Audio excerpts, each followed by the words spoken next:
Hello friends, आज हम start करेंगे module 5 of class 10 civics chapter political parties. Friends, last module में हमने डिफरेंट पार्टी सिस्टम्स के बारे में पढ़ा था, यानी one party system, two party system और मल्टी पार्टी सिस्टम के बारे में हमने डिटेल में अच्छी तरह से जान लिया था। फ्रेंड्स, इस मॉड्यूल में हम पढ़ेंगे नेशनल पार्टीज के बारे में और जानेंगे कि नेशनल पार्टीज आखिर होती क्या हैं, क्या क्या क्राइटेरिया होता है कि हम किसी को नेशनल पार्टी कह सकते हैं, और कुछ इंडियन नेशनल पार्टीज की बात करेंगे। तो फ्रेंड्स, इंडिया में मेनली दो टाइप्स की पार्टीज हैं, एक तो नेशनल पार्टीज और रीजनल पार्टीज।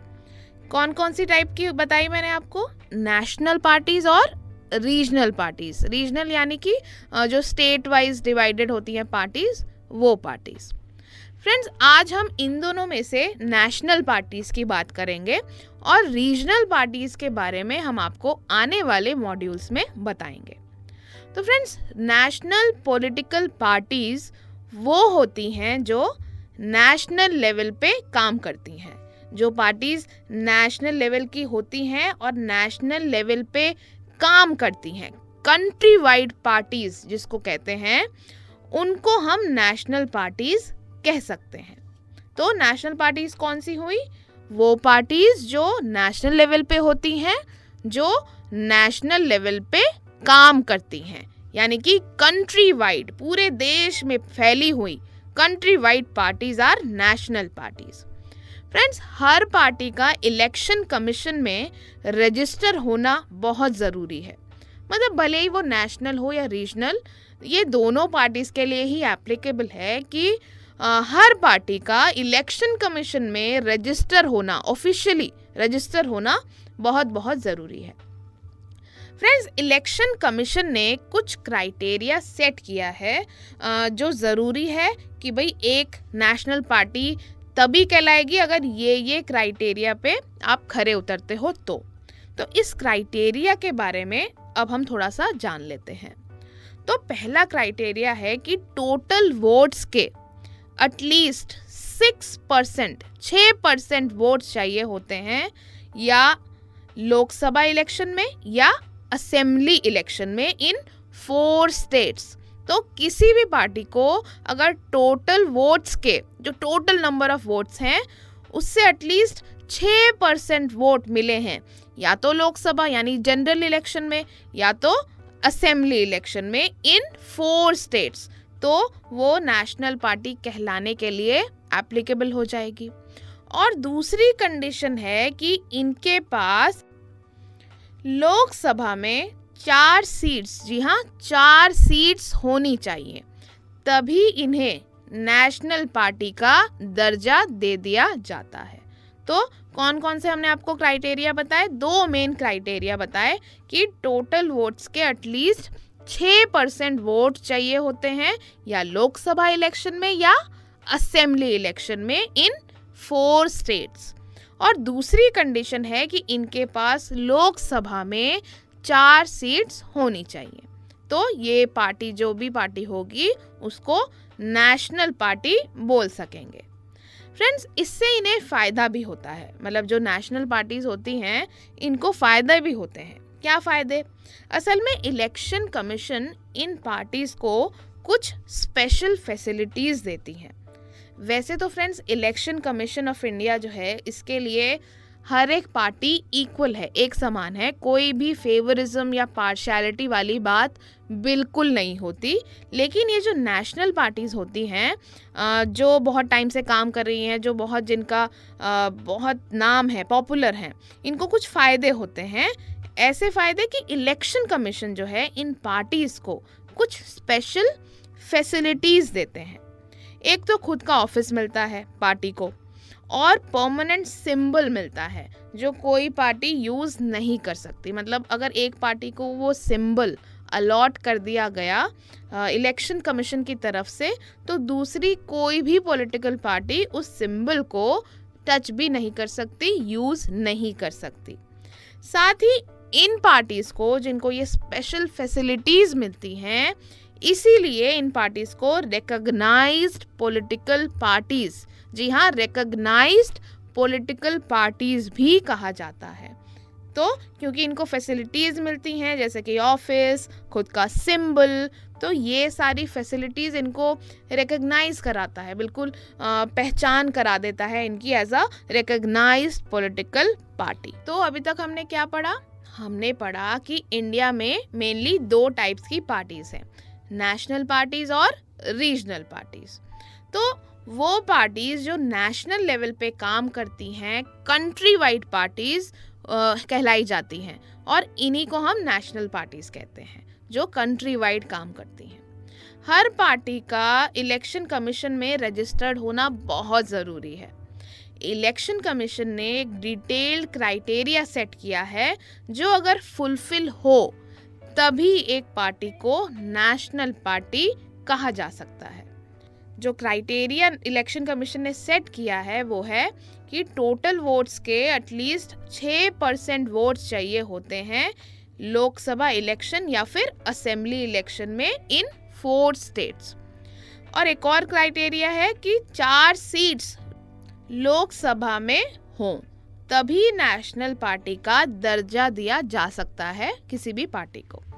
और इन नेशनल पार्टीज को फ्रेंड्स कुछ स्पेशल फैसिलिटीज भी मिलते हैं इलेक्शन कमीशन की तरफ से, जैसे खुद का सिंबल, पार्टी सिंबल जो कहते हैं, चुनाव चिन्ह, खुद का ऑफिस मिलता है, और इन्हीं पार्टीज को रिकॉग्नाइज पॉलिटिकल पार्टीज भी कहा जाता है।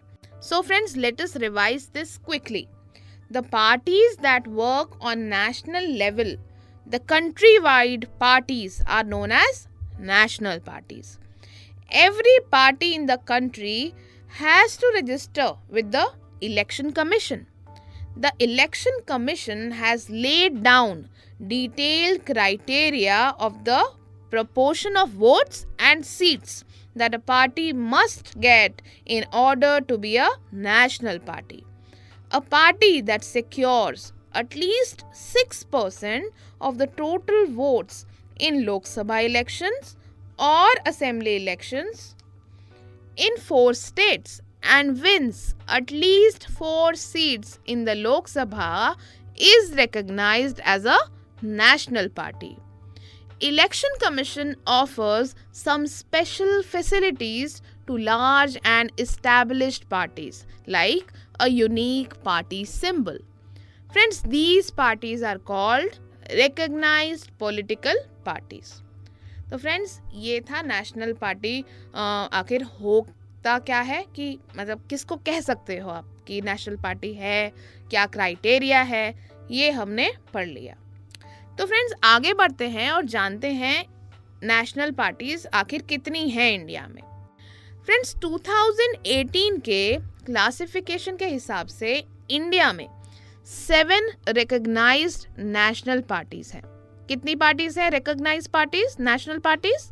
7 recognized national parties are there in India as per 2018 classification. तो फ्रेंड्स, ये 7 जो नेशनल पार्टीज हैं, रिकॉग्नाइज्ड नेशनल पार्टीज, उनमें से एक हम आज इस मॉड्यूल में पढ़ेंगे। नेशनल पार्टीज आपने टीवी में सुना ही होगा, जैसे Indian National Congress, BJP, BSP यानी भारतीय जनता पार्टी, बहुजन समाज पार्टी और नेशनलिस्ट कांग्रेस पार्टी। ये सारी ही नेशनल पार्टीज के हमारे 7 टाइप की जो है, इनमें से कुछ है। तो फ्रेंड्स, आज हम इन 7 में से एक पार्टी के बारे में डिस्कस करेंगे और बाकी की जो बची 6 पार्टीज हैं इनको हम नेक्स्ट मॉड्यूल में पढ़ेंगे। तो फ्रेंड्स, सबसे पहले यहाँ पे अब हम बात करेंगे इंडिया की ओल्डेस्ट पॉलिटिकल पार्टी के बारे में, और वर्ल्ड की one of the oldest parties भी यही पार्टी है। बताइए कौन सी पार्टी है, बताइए, सोचिए। ठीक गेस किया आपने, इंडियन नेशनल कांग्रेस। जी हाँ, ये इंडिया की ओल्डेस्ट पॉलिटिकल पार्टी है और वर्ल्ड की one of the oldest parties भी इसको हम कह सकते हैं। तो फ्रेंड्स, इंडियन नेशनल कांग्रेस यानी कि INC, इस पार्टी को हम कॉमनली कांग्रेस पार्टी के नाम से जानते हैं, बट इसका रजिस्टर्ड नेम जो है, जो इलेक्शन कमीशन में रजिस्टर्ड नाम है, वो है INC यानी कि इंडियन नेशनल कांग्रेस। फ्रेंड्स, ये पार्टी फॉर्म हुई थी 1885 में, यानी सोचिए कितनी पुरानी पार्टी है। इंडिपेंडेंस से भी पहले की पार्टी आईएनसी पार्टी है। और ये जो पार्टी है, ये इंडियन इंडिपेंडेंस मूवमेंट में इस पार्टी का बहुत बड़ा रोल है। ये तो आपने पहले भी हिस्ट्री की किताब में पढ़ा ही है कि कांग्रेस पार्टी का नाम आप सुनते रहे होंगे हर चैप्टर में। तो फ्रेंड्स, इंडियन इंडिपेंडेंस मूवमेंट में इस पार्टी का बहुत बड़ा रोल रहा है। फ्रेंड्स, इंडिपेंडेंस के बाद, आज़ादी के बाद पंडित जवाहरलाल नेहरू की लीडरशिप में, जी हाँ, चाचा नेहरू की लीडरशिप में इस पार्टी ने डेमोक्रेटिक, सेक्युलर और मॉडर्न गवर्नमेंट फॉर्म की। यानी डेमोक्रेटिक तो आपको पता है कि जहाँ पे सारे लोगों का जो है उसका बहुत बड़ा रोल होता है, लोग चुनते हैं सरकार को।